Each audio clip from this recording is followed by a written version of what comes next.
3 महीने बाद शुरुआती शांति समझौता अंतिम चरण में है। डोनाल्ड ट्रंप और बेंजामिन नेतन्याहू अमेरिकी राष्ट्रपति व इजराइल के प्रधानमंत्री फरवरी में मिले और संभवतः आगामी युद्ध पर बात की।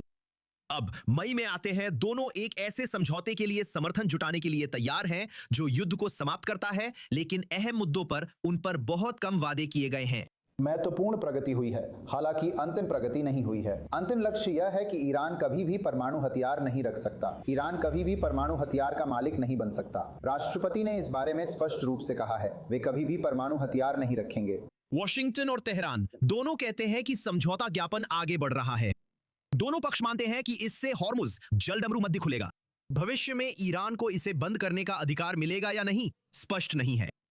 मुद्दा यह है कि ईरान के पास 440 किलोग्राम उच्च संवर्धित यूरेनियम का भविष्य क्या होगा, जिसे परमाणु बम बनाने में इस्तेमाल किया जा सकता है।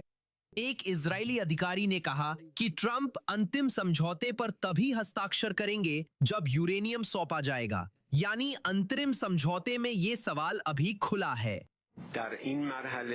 हमने तय किया कि इस चरण में प्राथमिकता और ध्यान उस मुद्दे पर होना चाहिए जो हम सभी के लिए सबसे जरूरी है, यानी सभी मोर्चों पर युद्ध को समाप्त करना। और मैं जोर देकर कहता हूं, इसमें लेबनान भी शामिल है।